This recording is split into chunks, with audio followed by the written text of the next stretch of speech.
Buenas noches y bienvenidos a este segmento de entrevistas de hoy jueves a las 8:45. Soy Kiki Godoy y como siempre los días jueves con Claudia Méndez Arriaza. ¿Cómo está, Claudia? No va a confesar usted delante de las cámaras lo que me acaba de hacer. Acabo de ver un video de una señora en China que está en el centro Pero comercial. cuente, me lo acaba de hacer. Sí, lo acabo de ver, pues estábamos hablando de unos videos en YouTube y demás, y le digo, mire, pero usted no ha visto este video, es horrible Me pone ese a ver video. un video que nos dejó a Si usted no lo ha mí visto, es y un a video nuestros invitados tan impactados.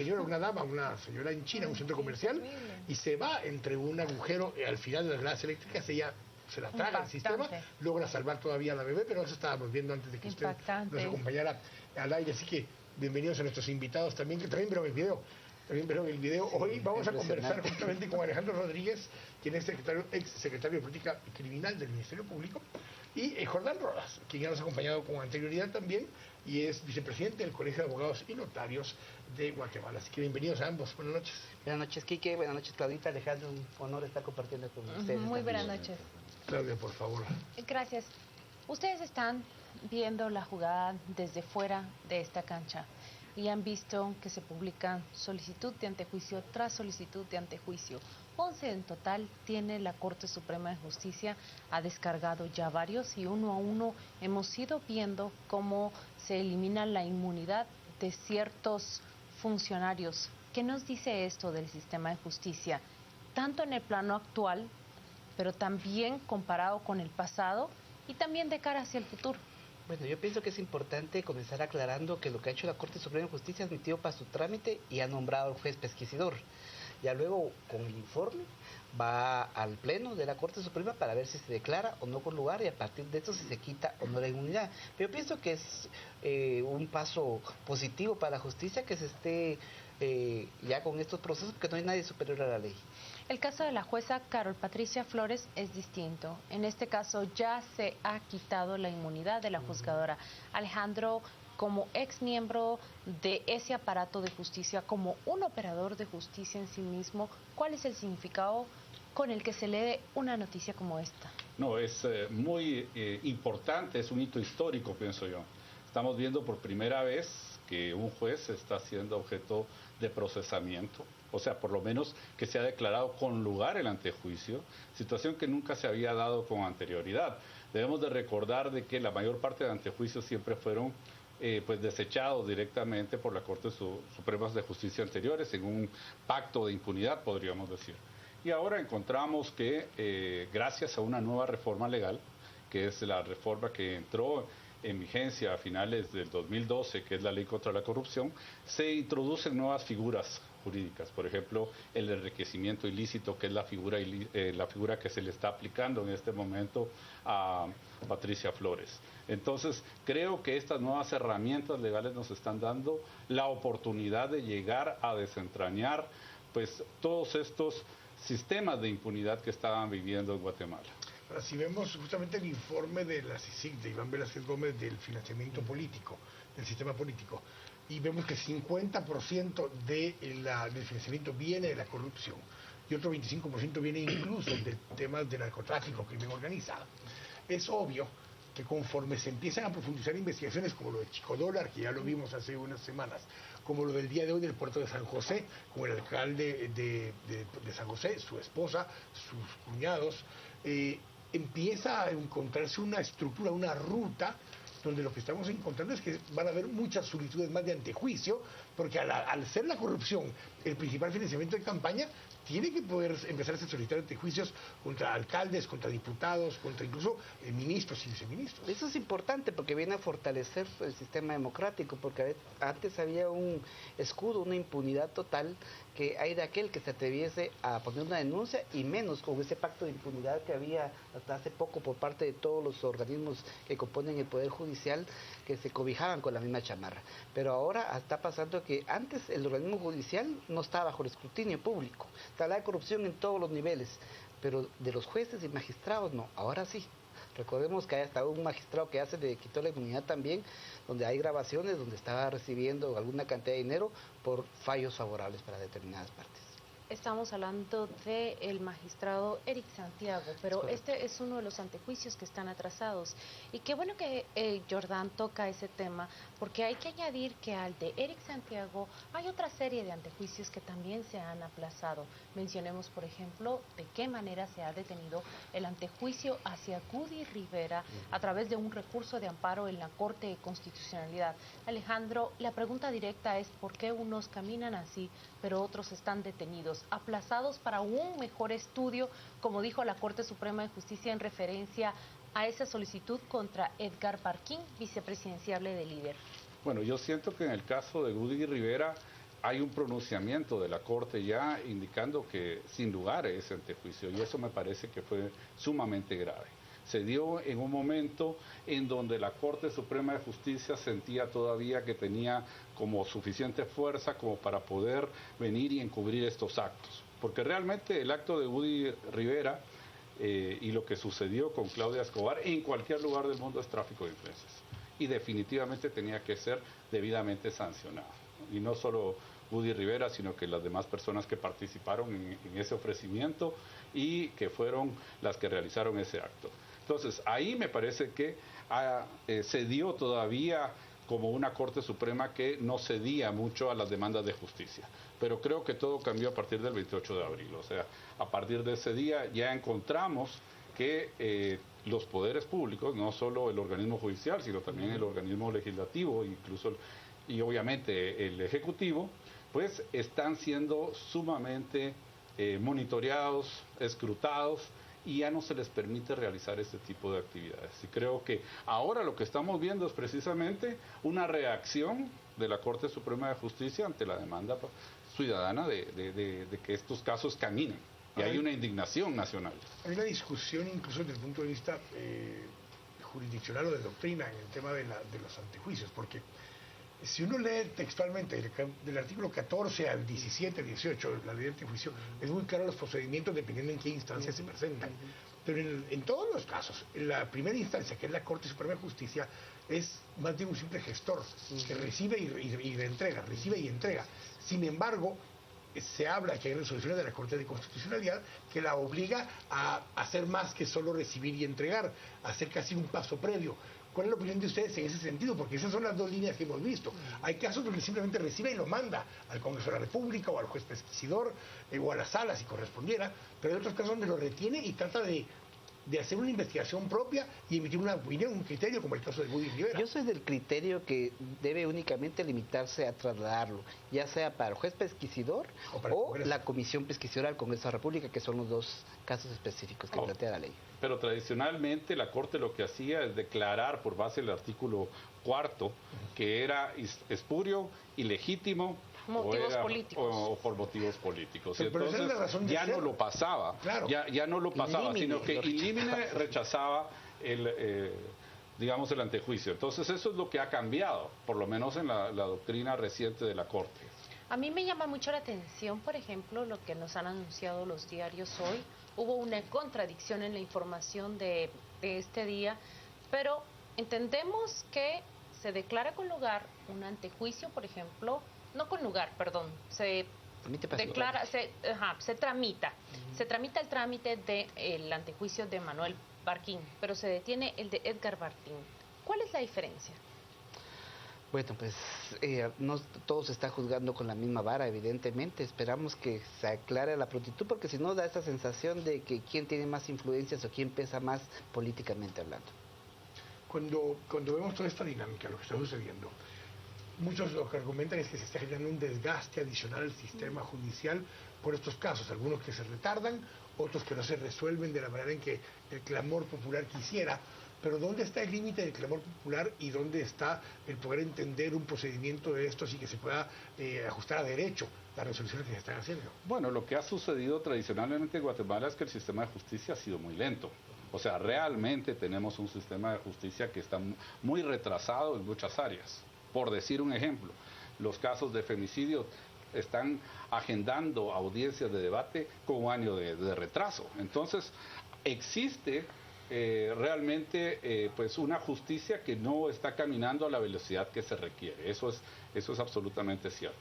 Y en el caso de la Corte Suprema de Justicia, pues entiendo que también tenía este tipo de rezagos, ¿no? O sea, tanto en los trámites de antejuicio, en casaciones, en amparos.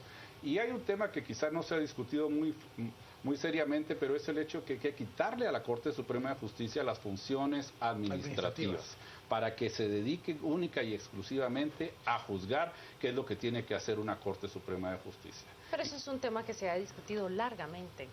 Incluso después de la reforma que se estableció en el 94, ha estado sobre la mesa casi eternamente. Sí, lo que también tenemos que reconocer es que la propia ley de antejuicios, solamente el plazo que establece son los 60 días para rendir el informe, pero de ahí no existe una cadena de pasos como en todos los procesos de las distintas áreas del derecho. Bueno, pero sí da 3 días hábiles incluso para poder, cuando se recibe la solicitud de antejuicio, da 3 días hábiles para que lo revise la Corte Suprema de Justicia y después trasladarlo a quien corresponda, sea el Congreso de la República o en ese primer Pero en ese ínterin es donde está el vacío legal. Y no lo han cumplido. Incluso esos 3 días tampoco lo han cumplido para poder trasladarlo. Varias solicitudes de antejuicio han tardado semanas. 3 semanas incluso. Entonces, esos procesos, yo sé que hoy estos procesos que han caminado más rápido que lo que caminaban normalmente, pero la expectativa de la población es que caminen más rápido todavía. Es más, quisieran sentencias en firme ya en cosa de semanas. Lo que pasa es que antes no caminaban. O sea, hay que reconocer que el tema de antejuicios no se ha dado trámite de antejuicio antes de esta Corte. Es algo muy reciente. O sea, después del 28 de abril es que se comienzan a dar antejuicios. El caso de Woody Rivera es el ejemplo típico, un caso demasiado bien probado, por decirlo así, con prueba contundente, que sin embargo no le dan trámite. Alejandro, su conclusión es que de ser procesado, de ser solicitado ese antejuicio hacia Woody Rivera en estos días, la historia sería distinta. Totalmente.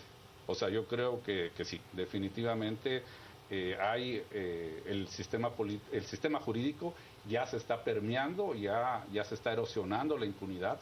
Creo que hay realmente en este momento condiciones para que el sistema de justicia trabaje, y naturalmente cuando el sistema de justicia trabaja van a haber más casos. No se nos olvide que también el presidente de la República, Otto Pérez Molina, tiene un antejuicio que va justamente en marcha, y esta semana la Corte de Constitucionalidad libera completamente y allana el camino para que prosiga.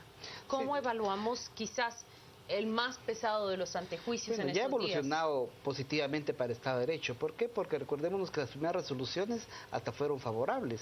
El amparo de Karin Fischer, por ejemplo, le favoreció a la Corte, una decisión dividida. Pero también, como decía Alejandro, la Corte Suprema y la propia Corte de Constitucionalidad ya han sido permeadas por el clamor popular. Ya la comunidad internacional también se ha manifestado, y no es injerencia, sino que igual que los ciudadanos, las instituciones de derecho, pues tenemos todo el derecho a exigir una justicia pronta y cumplida. El modelo, decía Mario Taracena hace unos días, decía que hoy ese clamor popular le llama el plazocracia, o sea, la presión que se genera desde la plaza, de la Constitución, cuando ahí está ese clamor. Yo esa era la pregunta que hacía hace un momento, porque en qué momento esa plazocracia, esa presión, ese clamor popular presiona tanto al sistema judicial que o acelera pasos o no cumple debido proceso o no hace todo lo que debiera en aras de poder cumplir con esa presión de la CICIG, de la Embajada de Estados Unidos o de la misma población. Bueno, ya aprendimos los guatemaltecos a ejercer ciudadanía. Antes solo nos limitábamos a votar cada 4 años y un cheque en blanco. Ahora no, ahora vamos a estar más vigilantes a partir de los acontecimientos de abril. Pero puede volverse peligroso el que empecemos a actuar solo en base a ese tipo de presiones.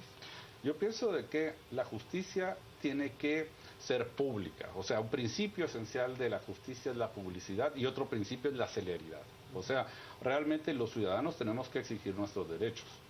Los jueces, por supuesto, pueden decir nos están presionando, nos están haciendo presiones indebidas, pero los ciudadanos tenemos derecho a una justicia pública, a saber por qué se están dando las decisiones, a que esas decisiones sean dadas en un plazo razonable. Recordemos que la garantía de la Convención Americana de Derechos Humanos es que todo derecho debe ser juzgado en un plazo razonable. Entonces, las dilaciones indebidas son una violación de derechos humanos y no podemos dejar de exigir que las Cortes respondan y resuelvan rápidamente nuestras peticiones. Lo ideal sería que no existiera la necesidad de presionar socialmente, que cumplieran de oficio los plazos, pero como no es así, pues tienen que estar sometidos a escuchar el clamor popular. Pero vean ustedes como paralelo a toda esta cruzada contra la corrupción, a esta declaración para su trámite de una serie de juicios, de la retención de otros antejuicios como el de Woody Rivera, de momento en la Corte de Constitucionalidad, también se desarrolla esa batalla legal de Efraín Ríos Montt, y lo traigo a colación por lo que ustedes están platicando. Existen allí una serie de herramientas que tanto la parte acusadora como la parte defensora están utilizando, entonces no se llega a ese concepto que cita Alejandro de una justicia pronta, sea para resolver favorable o en contra, y cumplida, sea para declarar un caso completamente cerrado. Claudia, lo que pasa es que ahí estamos ante un claro ejemplo de litigio malicioso. Así es. Es evidente que lo que se pretende únicamente es retardar, ganar tiempo de aire, otra vez en este caso concreto, para defender los intereses, los derechos humanos de su cliente. Imagínense, qué paradoja. Estamos hablando de 15 años de dilación procesal como mínimo, desde que se planteó la querella por parte de CalDH hasta el momento en que hasta este momento que no se ha celebrado juicio. Y la Convención Americana sobre Derechos Humanos y la Corte Interamericana han señalado que 4 años es un plazo más que suficiente para entender que se está violando el plazo razonable.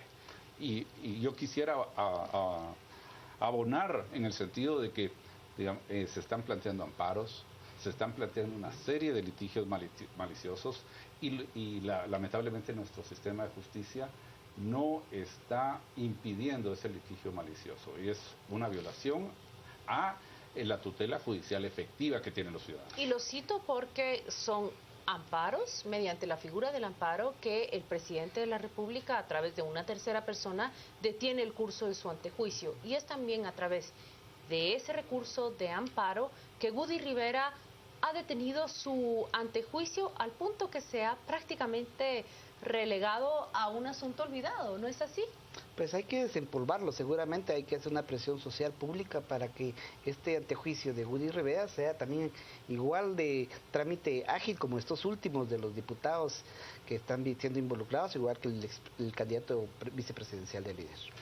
Pero justamente con el caso del candidato vicepresidencial de Líder, se ha filtrado un poco la discusión que hay, por eso no salieron todas las solicitudes de los antejuicios en su momento resueltos, ya sea favorable o no para los actores, y es porque justamente en todos los que ya salió o favorable o desfavorable hubo unanimidad, no hubo discusión.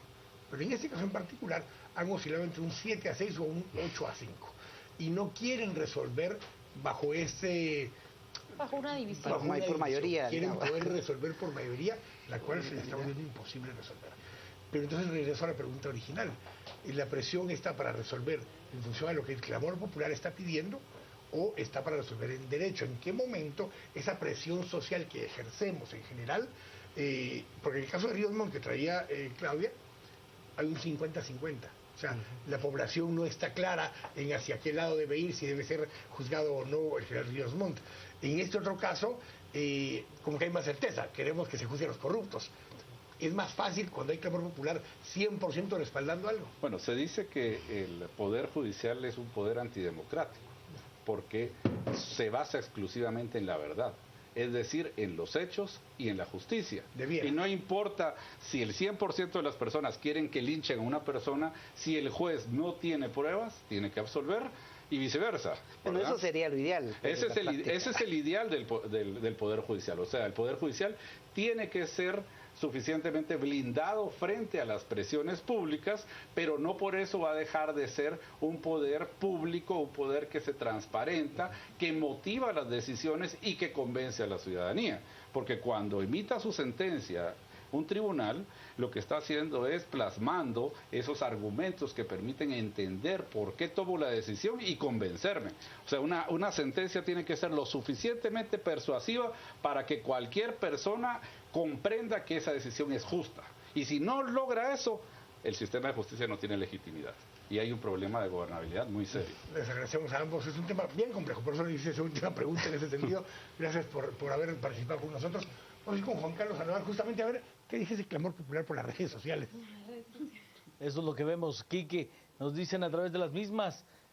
Aprendimos a fiscalizar, pero aún falta saber hacer ciudadanía, comenzando con el respeto a la diversidad sociocultural en Guatemala. Jacqueline nos dice, la presión ciudadana está haciendo su trabajo, el sistema judicial debe de saber que no queremos más corrupción. Álvaro, el sistema y las leyes pueden funcionar sí y solo si las personas quieran realizar su labor. Jorge Molina nos dice, no importa cuántas pruebas aporte si sigue el Ministerio Público, si tenemos casi todo el sistema judicial corrupto, empezando por Stalin. Y César nos plantea, la sociedad guatemalteca está indignada por tanta corrupción y hasta que no veamos justicia, los chapines no descansaremos. Parte de los mensajes que tenemos esta noche en las redes sociales. Vamos a la pausa, tendremos una segunda entrevista con Quique y con Claudia y por supuesto el debate a las 10 con Quique y Edgar Ortiz. Quédese con nosotros en Noticieros de Canal Antigua.